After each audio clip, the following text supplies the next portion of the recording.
Hello viewers and welcome to Africa and Beyond Television Network. And this morning, let us take a look on Adv Fadzai Mahere. She has responded to RBZ. Remember, Advocate Pofu spoke about the invalidity of the ZIG and said the law which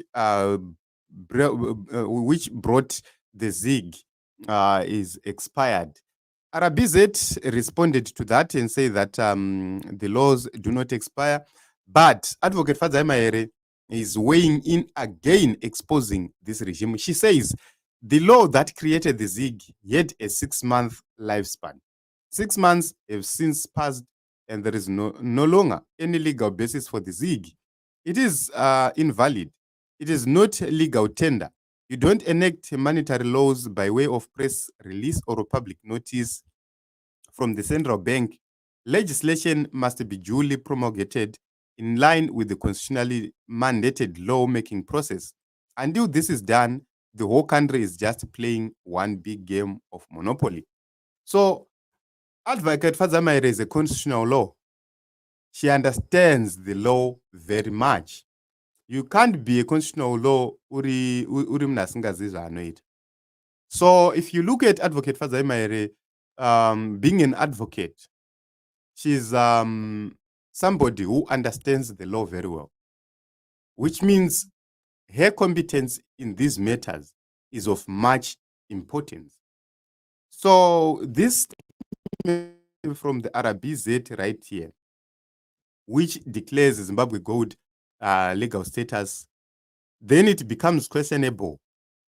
And it makes us ask questions because the Zimbabwe Reserve Bank say that the Zimbabwe gold currency was established through presidential powers temporary measures proclaimed under SI 60 of 2024.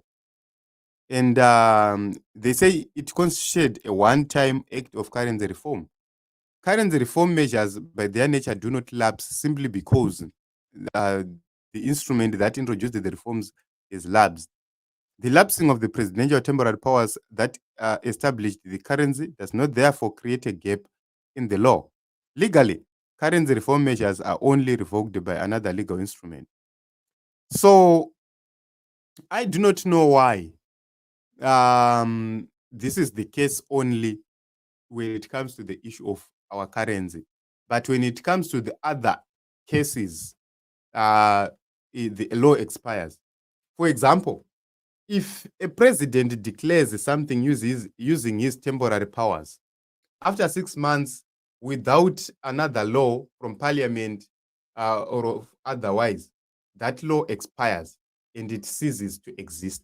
Why is it that it's different to this one? We know the law. We know how these things have been operating. And, there is dishonesty within our government. That is the problem which we have with this government. They will never tell the people the truth. They will never be honest to the people. So up until we deal with this matter, then we are on our own. And I would want to thank our lawyers, Advocate Fadzai Mahere, Advocate Falkram, for actually coming up with these issues, raising these issues without fear or favor, because we have an incompetent team leading our government, an incompetent team at the RBZ itself. So it becomes a problem because you do not know what needs to be done exactly, because they are contradicting themselves. They are contradicting the law. They are contradicting the constitution. How did this currency become a currency through the Presidential Powers Act? And you don't want it to follow the same rules which apply on that law. We were supposed to see Parliament coming to validate the existence of ZIG. How do you expect this currency to have value when the government is failing? Instead of firing that person, you come here to defend nonsense, and you believe that people are going to take that currency seriously. So it's a very sad situation.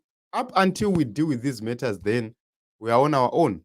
And it continues just like that. So General Tombwe, hanzi ko vangazviona here, anti vaive business 2030 ZIG inenge ichipo.